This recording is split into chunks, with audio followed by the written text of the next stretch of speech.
प्यारे दोस्तों, मौलवी साहब की बीवी ने उस वक्त कौन सा गुनाह किया कि वह कुतिया बन गई। देखने वालों की चीख निकल गई अब तक। नाजरीन, यकीनन यह सुनकर आपको काफी अजीब लगा होगा। बांग्लादेश में रहने वाले एक मौलवी साहब की बीवी कुतिया की शक्ल इख्तियार कर गई। पूरे गांव में टहलका मच चुका था। हर कोई इस खातून से दूर रहने लगा था। वह खातून आखिर किस वजह से कुतिया बनी? उसने ऐसी कौन सी गलती की जिसकी सजा में अल्लाह ताला ने उस पर इतना खतरनाक अजाब नाजिल किया? यह तमाम तफसील आप आज के इस वीडियो में हम आपको बताएंगे। लिहाजा आपसे गुजारिश है कि इस वीडियो को आखिर तक जरूर देखिएगा। बिस्मिल्लाहिर्रहमानिर्रहीम। अल्लाह ताला ने जहां मर्द को औरत का मुहाफिज करार दिया है, वहीं तमाम जाहिलियत के तमाम रस्म रिवाज को खत्म करते हुए औरत को इसका अपना एक मुकाम और मर्तबा अता किया है। जितनी इज्जत इस्लाम में औरतों को दी गई है, उतनी शायद ही किसी दूसरे मजहब में खातून को दी गई हो। लेकिन जब वही औरत गुनाह सब कर दे तो अल्लाह ताला का अजाब इबरत का निशान बना देता है। आज की यह वीडियो एक ऐसी ही खातून की है जिसे सुनकर आपके रोंगटे खड़े हो जाएंगे और आप फौरन अपने रब से तौबा करने पर मजबूर हो जाएंगे। प्यारे दोस्तों, यह वाकया बांग्लादेश के शहर ढाका में पेश आया, जहां पर मौजूद एक कस्बे में मुसलमान कसरत की तादाद में पाए जाते थे। इस गांव के मौलवी साहब थे जो बड़े ही नेक और दीनदार किस्म के थे। उनके होश संभालते ही उनके वालिदैन की वफात हो गई। उनके 3 छोटे बहन भाई थे। इन्होंने सबसे पहले अपनी बहन भाइयों को अपने पैरों पर खड़ा किया और उनकी शादियां करवाई। सबकी जिम्मेदारियों से सब दोष होने के बाद जब उन्होंने खुद पर तवज्जो दी तो उनकी उम्र काफी हो चुकी थी। अब वह लड़के नहीं मर्द हो चुके थे। सब बहन भाई तो अपने अपने घरों के हो चुके थे। उनकी जिंदगी के सफर में एक शरीके हयात का होना दरकार था। उनकी शादी दूसरे गांव की एक लड़की से कर दी गई। मौलवी साहब ने शादी से पहले अपनी माँ से यह शर्त रखी थी कि लड़की दीनदार और मैं पर्दा करने वाली हूँ। मैं एक नेक और 5 वक्त की नमाजी खातून से शादी करूंगा। मौलवी साहब के यहाँ कोई भी चीज की कोई कमी नहीं थी। उनके पास खुदा के फजल से सब कुछ था। आखिरकार उनका निकाह एक दूसरे गांव के खातून से हो गया और वो इसे रुखसत करके अपने घर ले आए। शादी के चंद रोज बाद मौलवी साहब ने नोट किया कि उनकी बीवी बिला वजह सजी संवरी रहती है। उसकी माँ बहुत बूढ़ी हो चुकी थी। अब उसके अंदर इतनी ताकत नहीं कि वह घर के कामों को संभाल सके। इसलिए मौलवी साहब ने यही सोच के रखा था कि मेरी बीवी ही अब घर के कामों को संभाल सकती है। मगर अफसोस, उसकी बीवी हर वक्त चेहरे पर मेकअप किए वह खुद को संवारने में ही लगी रहती थी, जबकि घर का यूं ही हाल बुरा होता था। सारा सामान बिखरा पड़ा रहता था, मगर वह वक्त पर काम नहीं करती थी, बल्कि मौलवी साहब के घर आने से पहले खुद को सजा संवार कर रखा करती थी। मौलवी साहब के सामने अपनी सास को बहुत ही प्यार करती, मगर उसकी पीठ पीछे उसको बहुत ही सताती थी। घर के सारे काम भी करवाती थी। एक रोज मौलवी साहब ने घर में कदम रखा तो देखा घर का सारा सामान इधर उधर यूं ही बिखरा पड़ा है। जैसे सुबह हुआ, उन्होंने बीवी को एक नजर देखा जो अभी अभी कमरे से बाहर निकल रही थी। मौलवी साहब उससे कहने लगे कि तुम मेरे लिए सजना संवरना बंद कर दो। मैं सादगी का कायल हूं, तुम मुझे सादगी में ही अच्छी लगती हो। उन्होंने इंतहाई नर्म लहजे में अपनी बीवी से कहा था, ताकि उनके दिल हजूरी ना हो और वह समझ भी जाए। अगले ही रोज जब वो घर आए तो उनकी बीवी एक बार फिर सज संवर कर बैठी थी। उन्होंने नोट किया कि उनकी बीवी बस दुनियावी कामों और एहसासों पर ध्यान देती थी।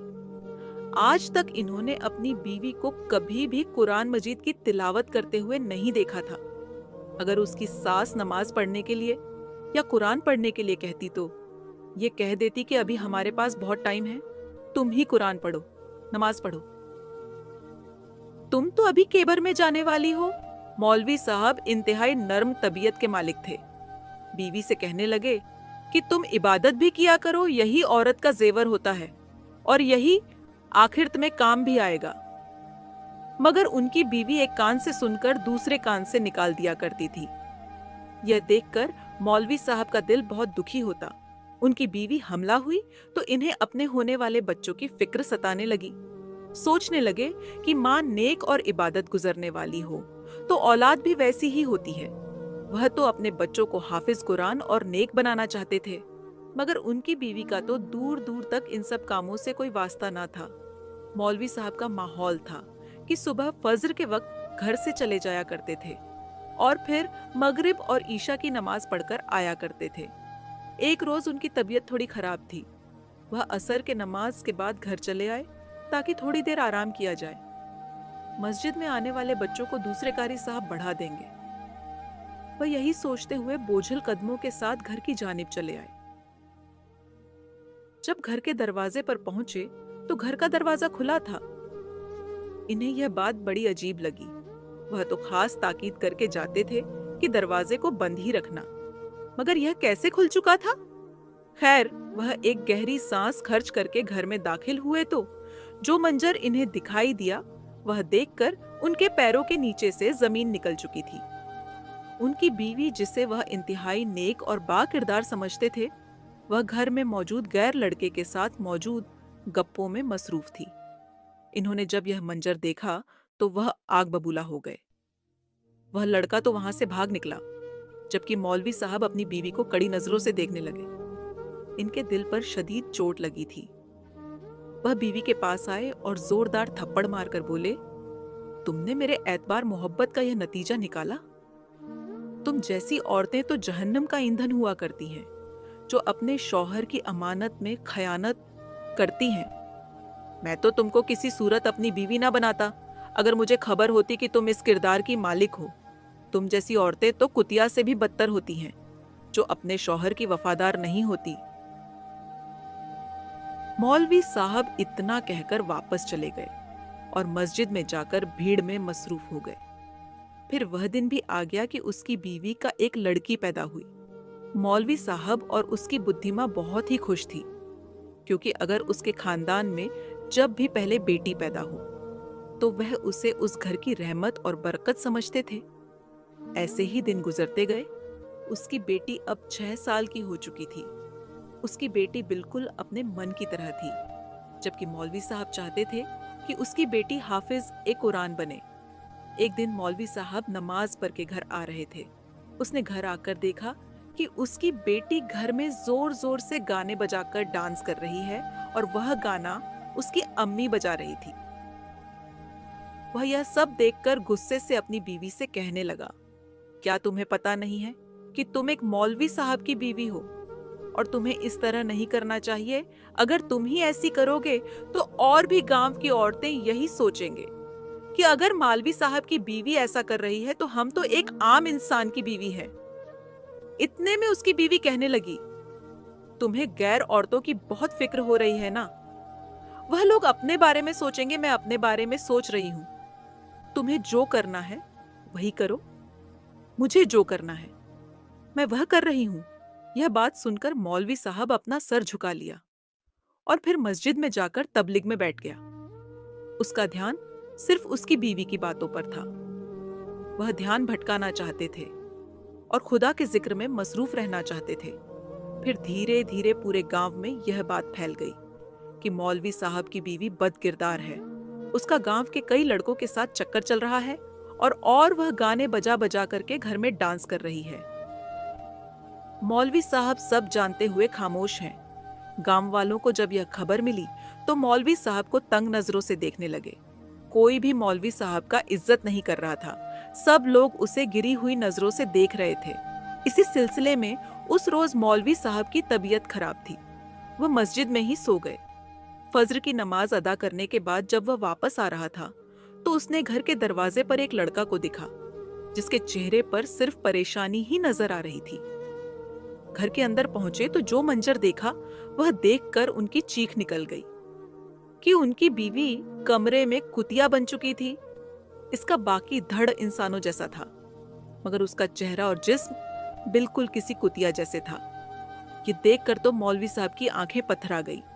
वह फौरन कमरे से बाहर निकले और दौड़कर इस लड़के को ढूंढने चले गए जो उसके दरवाजे पर खड़ा था। मौलवी साहब ने उस लड़के से कहा, तुम सच सच बताओ मेरी बीवी के साथ यह सब कैसे हुआ? वह लड़का डरते हुए कहने लगा, आपकी बीवी जब कुंवारी थी तब से मेरे साथ वह चक्कर चलाए रखी थी, और आज उसने मुझे फोन करके कहने लगी, तुम मुझसे मिलने आओ, हमारे घर में कोई भी नहीं है। इसीलिए जब मैंने उसके कमरे में गया, मेरे जाते ही वह कुत्ते जैसी शक्ल में तब्दील हो चुकी थी। इसीलिए मैं चीखता हुआ घर से बाहर निकल गया। वह शर्म निगाह से घर आया। उनकी बीवी, जो कुतिया बन चुकी थी, उनके आगे हाथ जोड़ने लगी। वह कुछ कुछ बोलना चाहती थी, मगर सफेद कुतिया की मखसूस अल्फाज के उसके हलक से कुछ भी नहीं निकल पा रहा था। यह खबर पूरे गांव में जंगल की आग की तरह फैल गई। जो भी खबर सुन रहा था, वह मौलवी साहब के घर आकर यह मंजर देखकर कानों को हाथ लगा रहा था। मौलवी साहब की वह बीवी चंद घंटे ही जिंदा रही और फिर वही तड़प तड़प कर मर गई। मौलवी साहब बेहद दुखी थे और खुदा के हुजूर अपनी बीवी की मगफिरत के लिए दुआ करने लगे। धीरे धीरे से यह खबर जंगल की आग की तरह हर तरफ फैलने लगी। जो भी यह खबर सुनता, खासकर खवातीन, तो वह कांप कर रह जाती। इनके रोंगटे खड़े हो जाते। वह यही कहती, खबरदार, जो अगर अपने शौहर की अमानत में खयानत की, वरना तुम लोगों का अंजाम भी वैसा ही होगा जैसे मौलवी साहब की बीवी का हुआ। नाजरीन, हजरत अब्बू इमाम रजी अल्लाहु ताला अन्हा से रिवायत है कि हुजूर सल्लल्लाहु अलैहि वसल्लम ने इरशाद फरमाया, तकवा के बाद मोमिन के लिए नेक बीवी से बेहतर कोई चीज नहीं की। अगर वह इसे हुक्म दे तो वह अता करे, और अगर इसे देखे तो खुश कर दे, और अगर इस पर कसम खा बैठे तो कसम सच्ची कर दे, और कहीं चला जाए तो अपने नफ्स और शौहर के माल में भलाई करे। आखिर में अल्लाह ताला से दुआ है कि अल्लाह ताला हमें नेक अमल करने की तौफीक अता फरमाए और गुनाहों से बचने की तौफीक अता फरमाए। आमीन या रब्बुल आलमीन। प्यारे दोस्तों, इस वीडियो को एक लाइक जरूर से करें, क्योंकि लाइक करने से YouTube इस वीडियो को और भी लोगों तक पहुंचाता है।